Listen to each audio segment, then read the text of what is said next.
Yo guys, bagaimana kabar kalian para deterjen yang suka kepoin alur cerita Donghua? Di planet manapun kalian berada, Bang Panjul doakan agar kalian sekeluarga dalam keadaan sehat. Dan pada video kali ini, Bang Panjul akan kembali membahas bocoran alur cerita BTTH, Season 5 episode 67 bagian 1. Yang dimana pada episode sebelumnya, setelah membubarkan semua pasukannya, Dewi Obat yang saat ini telah menyandang gelar sebagai ketua sekte racun pun segera meninggalkan area pertempuran. Dan setelah pertempuran itu berakhir, reputasi aliansi Yan semakin ditakuti di kerajaan Jiama. Dan jelas saja, nama Xiao Yan sebagai ketua aliansi Yan pun makin terkenal di kerajaan tersebut.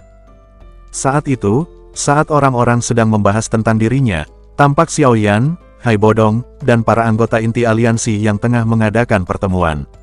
Saat itu, Xiao Yan langsung melemparkan pertanyaan pada Hai Bodong, tentang pergerakan yang dilakukan oleh orang-orang dari Aula Jiwa, yang langsung dijawab oleh Hai Bodong dengan anggukan kepala sembari berkata, bahwa untuk beberapa alasan yang tidak diketahui, berita dan pergerakan dari Aula Jiwa telah berhenti sejak sekte Yun San dibubarkan. Mendengar penjelasan itu, Xiao Yan menghela nafas dengan ekspresi ragu. Karena dia sangat tahu dengan jelas, bahwa orang-orang dari Aula Jiwa tidak akan menyerah semudah itu, sebelum mendapatkan batu giok tusi milik keluarganya. Dan dengan tidak adanya pergerakan dari Aula Jiwa, maka dia harus lebih berhati-hati, karena bisa saja, saat ini mereka sedang menyusun rencana lain untuk mendapatkan batu giok tersebut. Di sela kebimbangannya itu, Xiao Yan pun dengan jelas merasakan aura yang dipancarkan oleh Hai Bodong, yang saat itu telah mencapai puncak kelas Do Huang, dan sepertinya sebentar lagi sang Kaisar Es itu akan menerobos kelas Do Zong, pikir Xiao Yan, lalu mempertanyakan kebenaran tersebut. Mendengar ucapan Xiao Yan, Hai Bodong pun berkata, bahwa menerobos ke level Do Zong bukanlah suatu hal yang mudah, dan hal itu dibuktikan dengan kasus Ketua Jia, yang selama bertahun-tahun berada di tahap akhir kelas Do Huang, namun belum juga menerobos ke level Do Zong. Lalu setelahnya, Xiao Yan menatap ke arah Xiao Ding sembari bertanya tentang perkembangan aliansi Yan, dan apakah keadaan aliansi sedang baik-baik saja. Mendengar pertanyaan itu, Xiao Ding lantas berkata, bahwa mereka telah berhasil memperluas wilayah aliansi Yan ke sebagian besar wilayah kerajaan Jiama, dengan menempatkan cabang aliansi di hampir setiap kota besar dan menengah. Selain itu, aliansi Yan juga telah berkembang dan memiliki industri yang tak terhitung jumlahnya. Maka dengan demikian, saat ini aliansi Yan bisa dikatakan lebih besar dari sekte Yun San.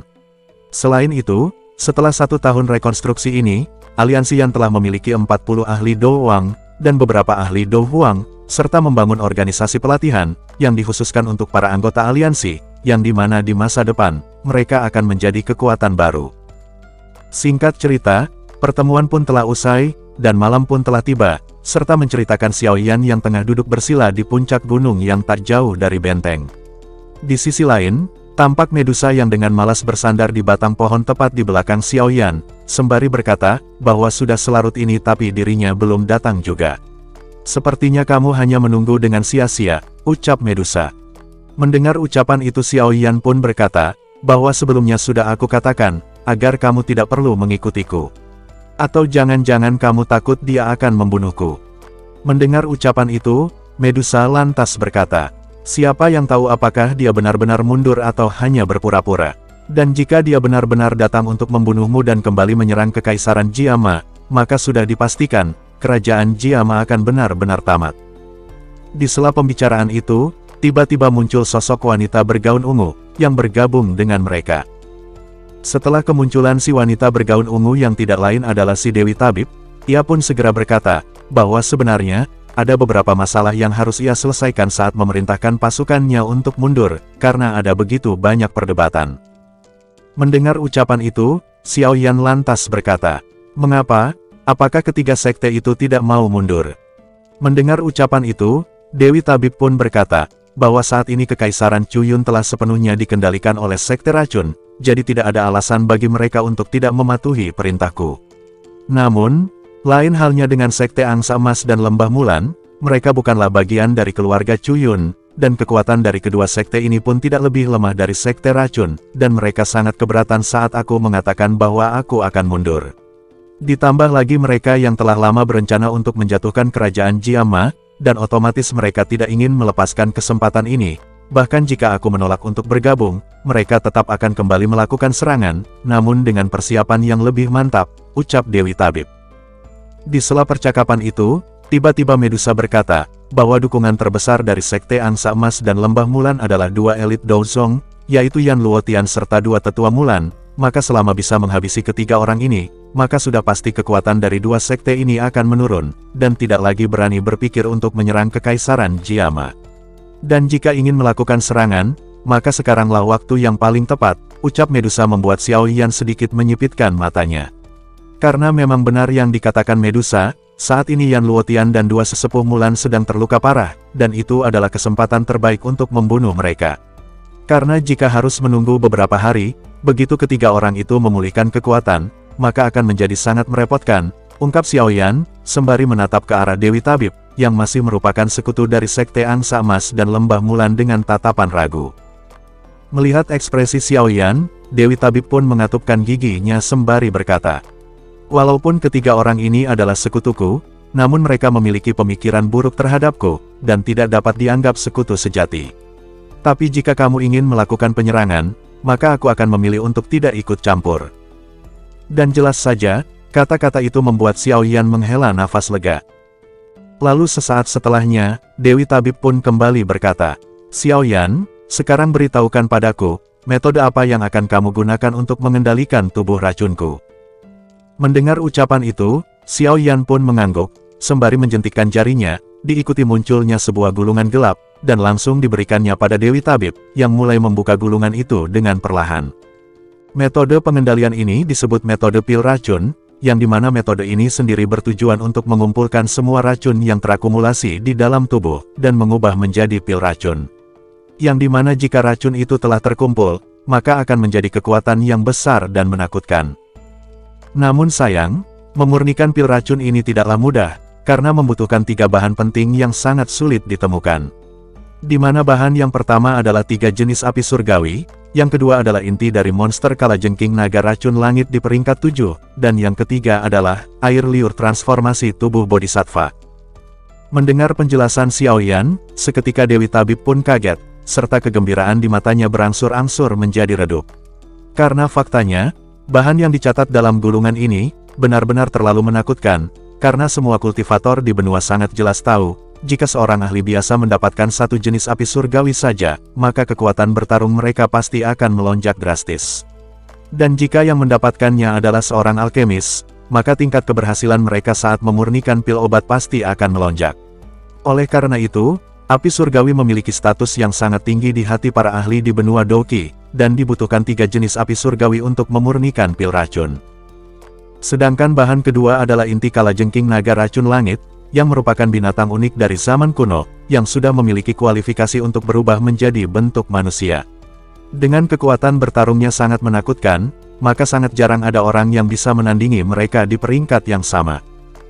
Sedangkan air liur transformasi tubuh bodhisattva, yang merupakan bahan ketiga, adalah sesuatu yang belum pernah dia dengar atau lihat sebelumnya.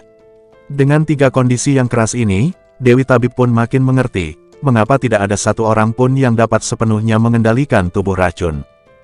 Di sela pemikiran itu, Xiao Yan menghela nafas sembari berkata, kamu tidak perlu khawatir tentang 3 jenis api surgawi, karena saya dapat membantumu dalam hal ini. Namun, kita harus berusaha keras untuk menemukan inti monster dari binatang kalajengking naga racun langit dan air liur transformasi tubuh bodhisattva. Apakah kamu memiliki 3 jenis api surgawi? Tanya Dewi Tabib, yang tampak tercengang, karena dalam sejarah benua Doki, belum ada seorang pun yang berhasil memiliki 3 jenis api surgawi. Mendengar ucapan itu, Xiao Yan hanya tersenyum sembari menjentikkan jarinya dan gumpalan api hijau giok tiba-tiba muncul, lalu dengan cepat terbagi menjadi 3 jenis nyala api dengan warna yang berbeda. Melihat hal itu, ekspresi Dewi Tabib yang semula suram, tampak mulai tersenyum. Karena dengan demikian, tinggal 2 bahan lagi yang harus mereka dapatkan. Tidak heran, kamu yang seorang ahli di peringkat Dou Huang, bisa bertarung dengan seorang elit Douzong, ucap Dewi Tabib, lalu kembali berkata. Tetapi bahkan jika kamu memiliki 3 jenis api surgawi, namun inti monster dari binatang kalajengking naga racun langit dan air liur transformasi tubuh bodhisattva juga sangat sulit diperoleh. Iya benar, Tapi itu lebih baik daripada tidak memiliki harapan sama sekali, dan aku pun akan berusaha membantu untuk mendapatkan dua bahan ini, ucap Xiao Yan. Mendengar ucapan itu, Dewi Tabib pun menganggukkan kepala sembari berkata, "Baiklah, kalau begitu aku akan pergi, dan jika kamu ingin menyerang kelompok Sekte Angsa Emas dan Lembah Mulan, maka kamu dapat memecahkan bidak giok ini, agar aku bisa melakukan kerja sama denganmu," ucap Dewi Tabib, sembari menyerahkan sepotong batu giok abu-abu pada Xiao Yan. "Ayo pergi, saatnya kita kembali," ucap Xiao Yan pada Medusa.